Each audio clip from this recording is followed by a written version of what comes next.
En esta mañana vamos a tratar un tema, entendiendo la gracia de Dios. Pero vamos a pedir en oración la presencia del Espíritu Santo para que nos acompañe. Bendito Dios y amado Padre que estás en los cielos, alabado y glorificado sea tu nombre. Señor, en esta mañana estamos aquí reunidos, Señor, y queremos que tú, mediante tu palabra y tu Espíritu, nos acompañe en este día para nosotros poder entender, Señor, esta gracia que tú nos das.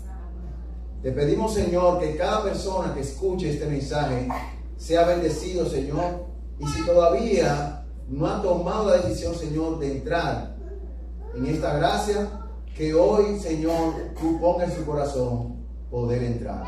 Te lo pedimos, Señor, en el nombre de Jesús. Amén. Entonces, el tema se llama Entendiendo la gracia de Dios. ¿Por qué entendiendo la gracia de Dios? Porque en el mundo hay un malentendido de la gracia, de qué es la gracia. Entonces, vamos a ver qué es la gracia. Muchos tenemos ideas y bíblicamente hablando, podemos entender que la gracia es un don gratuito que Dios nos da para nosotros poder tener vida eterna. Dios desde su inicio le presentó a la primera pareja su gracia.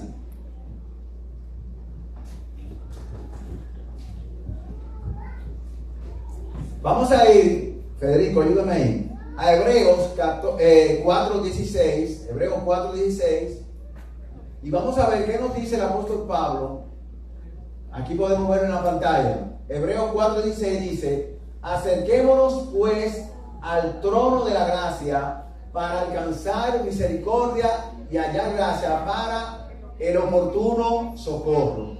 Yo subrayé, puse en amarillo oportuno socorro, porque la gracia de Dios es una oportunidad que Dios nos da a nosotros para socorrernos de no caer en la muerte. Entonces Dios manifiesta su gracia por amor a nosotros y nos da la oportunidad de elegir entrar ahí. Ahora vamos a ver lo que nos dice la Biblia de cómo nosotros podemos tener acceso a esta gracia.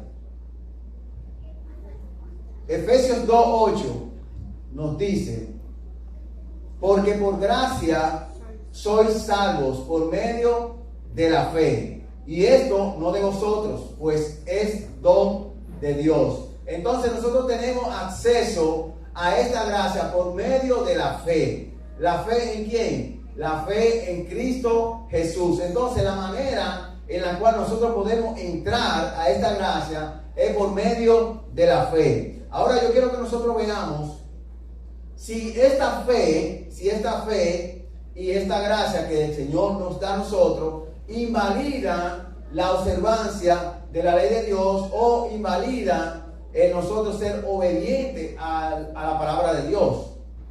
Entonces nosotros vamos a ver en Juan 3:4 y vamos a ver que aquí la definición que nos da la palabra de Dios de lo que es el pecado nos va a aclarar entonces algo acerca de la gracia. Dice 1 Juan 3:4: todo aquel que comete pecado infringe también la ley, pues el pecado es infracción de la ley. Ahora, teniendo nosotros el entendimiento de que el pecado es la infracción de la ley, nosotros ahora debemos entender si la fe y la gracia nos da a nosotros permiso de nosotros no obedecer la ley. Entonces ahí vemos en la pantalla que Romanos 3:31 nos dice: luego por la fe invalidamos la ley en ninguna manera, sino que confirmamos la ley. Lo que quiere decir ahora que cuando nosotros creemos en el sacrificio de Cristo y hemos tenido fe en Él, entonces nosotros ahora no vamos a invalidar la ley, sino ahora la vamos a confirmar, vamos a ser obedientes a ella. Y Romanos 6:15 dice: ¿qué pues? ¿Pecaremos porque no estamos bajo la ley, sino bajo la gracia? El apóstol dice: en ninguna manera. Lo que nos quiere decir entonces que estar bajo la gracia no nos exime a nosotros de guardar la ley. En ninguna manera dice el apóstol Pablo, porque ya sabemos que cuando nosotros nos transgredimos la ley, estamos siendo pecadores. Entonces eso no nos permite a nosotros, que nosotros debemos andar por ahí, como dice por ahí un refrán, como chivos sin ley. Romanos 4:15 también nos dice, pues la ley produce ira, pero donde no hay ley, tampoco hay transgresión. Entonces, ¿cómo podemos nosotros presentarnos delante de Dios diciendo que nosotros somos justificados en violación? No podemos, porque entonces, si la ley es eliminada, entonces no existiera el pecado. Entonces, vamos a ver entonces cuál es la razón de Dios decir estas palabras que nosotros leímos en nuestra lectura bíblica. Génesis 6:3 fue nuestra lectura bíblica que dice, y dijo Jehová, no contenderá mi espíritu con el hombre para siempre, porque ciertamente él es carne, mas serán sus días 120 años. Cuando el Señor toma esta decisión de decir estas palabras, de que su espíritu no va a contender con el hombre, es porque para siempre el Espíritu de Dios no está diciendo a nosotros que nosotros estamos en pecado, que nosotros debemos tener que buscar al Señor Jesucristo. No para siempre va a durar esto. Entonces el Señor al mundo antidiluviano dijo aquí que serán sus días 120 años. Esos 120 años representan el tiempo de gracia que Dios le dio a esas personas de ese tiempo para que aceptaran el mensaje que se estaba dando a ese día. Ahora vamos a ver, mientras se estaba preparando el arca, ¿qué nos dice la palabra de Dios? Primera de Pedro 3:20 dice, lo que en otro tiempo desobedecieron. Miren lo que dice, lo que en otro tiempo desobedecieron. Estas personas no fueron obedientes. Cuando una vez esperaba la paciencia de Dios en los días de Noé. Dios tuvo paciencia esperando a que esa persona tomara la decisión de entrar al arca. Dice, mientras se preparaba el arca, en la cual pocas personas, es decir, 8, fueron salvas por agua. Entonces, mientras Noé estaba preparando el arca, estaba predicando acerca de que vendría el fin de la raza humana que Dios había decidido destruir por la maldad que había en el pueblo, en el mundo. Ahora, 2 Pedro 2:5 también nos dice, y si no perdonó al mundo antiguo, sino que guardó a Noé, pregonero de justicia, con otras 7 personas, trayendo el diluvio sobre el mundo de los impíos. Entonces, aquí nos dice la palabra de Dios que mientras Noé estaba construyendo el arca, estaba pregonando la justicia de Dios.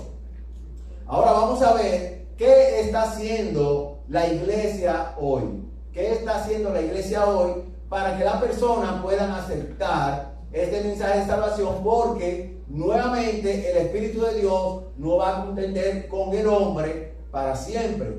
Entonces esta iglesia está predicando este mensaje que vemos aquí en la pantalla de Apocalipsis 14, 6 y 7 en adelante, donde nos dice, vi volar por en medio del cielo a otro ángel que llevaba el evangelio eterno.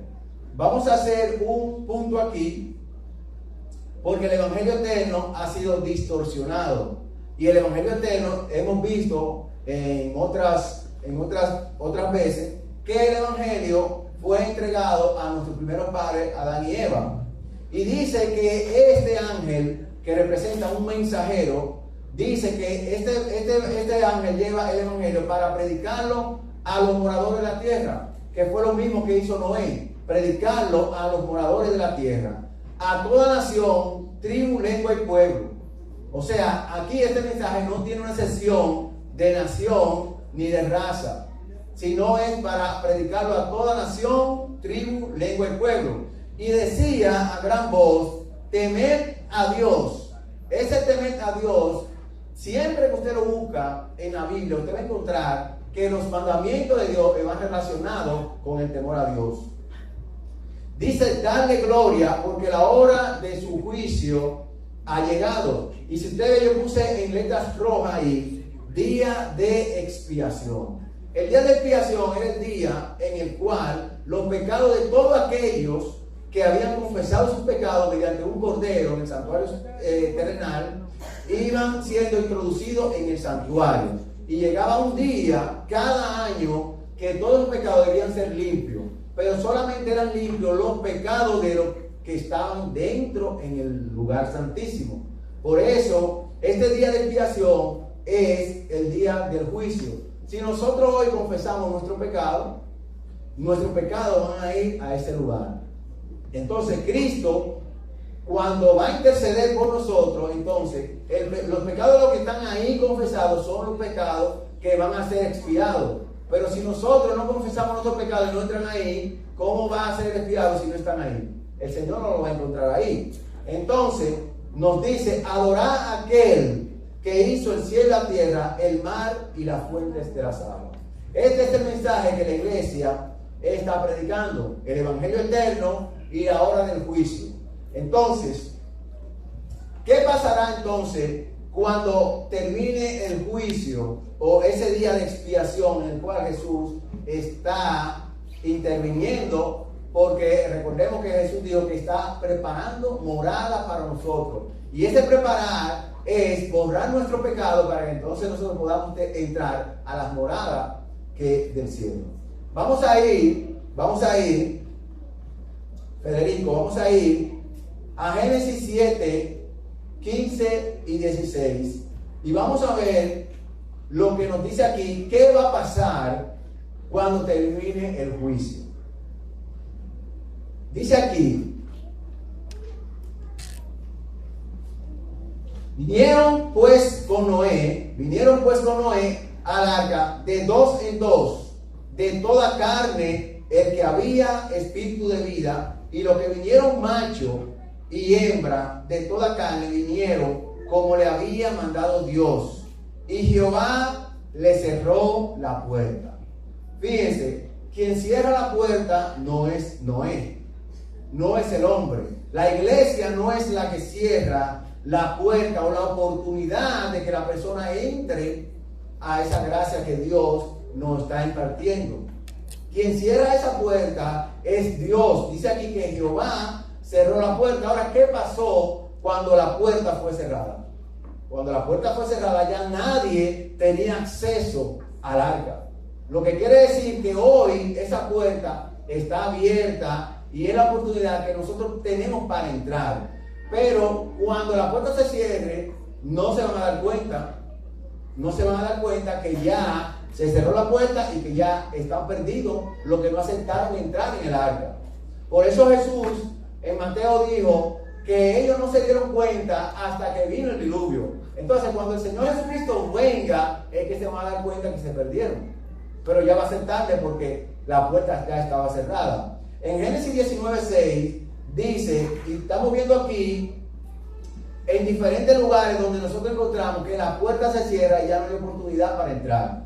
En Génesis 19:6 nosotros encontramos también que en Sodoma y Gomorra, cuando Dios fue a destruir la ciudad, le dice aquí, Génesis 19:6, entonces Lot salió a ellos a la puerta y se cerró la puerta tras sí. Entonces, cuando Dios iba a destruir esa ciudad, los entró por la puerta se cerró, ya nadie de los que estaban fuera pudieron entrar para poder escapar de la destrucción que venía en ese día.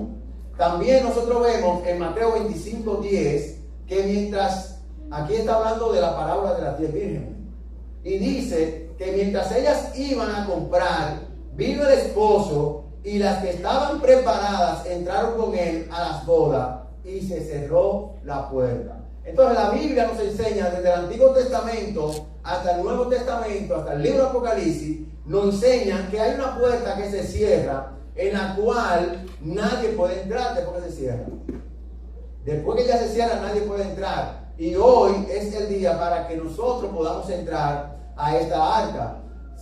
Si nosotros vemos Apocalipsis 3:8 dice, el Señor Jesús está hablando aquí a las iglesias. Yo conozco tus obras, por eso he puesto delante de ti una puerta abierta, la cual nadie puede cerrar. Pues aunque tienes poca fuerza, has guardado mi palabra y no has negado mi nombre. Y podemos ver, si nosotros estudiamos este libro de Apocalipsis, en Apocalipsis 3:8, ahí se está hablando en la sexta iglesia, de 7 iglesias que se le envía un mensaje, en la sexta iglesia, donde entonces Jesús dice que ha puesto delante de ella una puerta abierta y que nadie la puede cerrar. En Apocalipsis 11:19, cuando el Señor Jesucristo entra entonces en esa puerta que dejó abierta para que entráramos, Él dice que el templo de Dios fue abierto en el cielo y el arca de su pacto se dejó ver en el templo. Esa puerta abierta que nosotros encontramos en Apocalipsis 3:8 en la sexta iglesia es la puerta que lleva al lugar santísimo donde se va a ejecutar el juicio. Por eso dice en Apocalipsis 11:19 que el templo de Dios fue abierto en el cielo y entonces lo que se dejó ver allá fue el arca de su pacto. ¿Y qué se encontraba dentro del arca del pacto?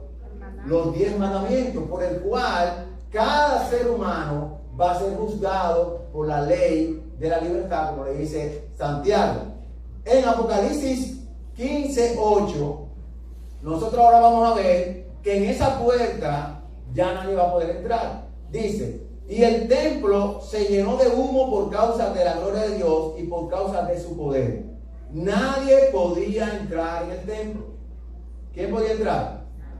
Nadie podía entrar en el templo hasta que se cumplieran las 7 plagas de los 7 ángeles. La única señal que nosotros tenemos de cuando la puerta se cierre van a ser las plagas. Es la única señal. Si a usted, como dije en el tema anterior de la venida del Señor, si usted le cae una de las plagas, ya usted sabe que quedó fuera del arca. Esa es la única señal que tenemos para saber si nosotros estamos dentro o estamos fuera. Por eso el Señor le pone un sello a sus siervos. Vamos a ver también cuáles fueron las decisiones que tomaron las personas allá en el diluvio y las que van a tomar las personas cuando el Señor venga. Aquí dice, Apocalipsis 22:11, el que es injusto sea injusto todavía, el que es impuro sea impuro todavía, el que es justo practique la justicia todavía, y el que es santo santifíquese más todavía. Cuando la puerta se cierra, ya nadie puede entrar. Quiere decir que el que es injusto ya no va a hallar forma de arrepentirse de su pecado. Y más adelante vamos a ver por qué razón es que Dios cierra la puerta. En Apocalipsis 9, 20 y 21 también dice, los demás hombres, los que no fueron muertos con esta plaga, hablando ya que cuando caen las plagas, los que no mueren, dice, ni se arrepintieron de las obras de sus manos, ni dejaron de adorar a los demonios y a las imágenes de oro, plata, bronce, piedra y madera, las cuales no pueden ver, ni oír, ni andar, no se arrepintieron de sus homicidios, ni de sus hechicerías, ni de sus fornicaciones, ni de sus robos. Entonces, vamos a ver entonces, mediante eso que leímos ahora, cuál es la razón por la que Dios cierra la puerta. Si hoy nosotros no tomamos una decisión de entrar en el arca de salvación, se nos puede cerrar la puerta y quedar fuera y no darnos cuenta. Entonces no podemos posponer la entrada, porque nosotros no sabemos el día ni la hora en que esa puerta va a ser cerrada. Ahora dice aquí, Apocalipsis 16:9, y vamos a ver la razón por la cual Dios cierra esta puerta. Se está predicando el Evangelio, muchos aceptan, otros no aceptan. Muchos aceptan, pero como escuchábamos en un sermón anterior, muchos entran, pero todavía el mundo vive dentro de ellos. Salen del mundo, pero el mundo vive en ellos. Dice aquí, los hombres fueron quemados con el gran calor. Eso está en las plagas. Y blasfemaron el nombre de Dios, que tiene poder sobre estas plagas, y no se arrepintieron para darle gloria. Entonces, una de las razones por las que Dios cierra la puerta es porque ya cada persona tomó la decisión, y su decisión fue no entrar al arca. Así como pasó cuando Noé, y recordemos que Jesús dijo que como en los días de Noé, así será la venida del Hijo del Hombre. no quisieron entrar al arca, no creyeron que vendría un diluvio, nunca se había visto un diluvio, fue cosas que no se habían visto, pero hoy en día mucha gente dice dónde está la promesa de su advenimiento, como dice el apóstol Pedro. Entonces, como yo desde niño estoy oyendo, el Señor viene, muchas personas escuchan eso y como no ha venido, se quedan fuera. ¿Por qué? No creen en lo que dice la palabra de Dios.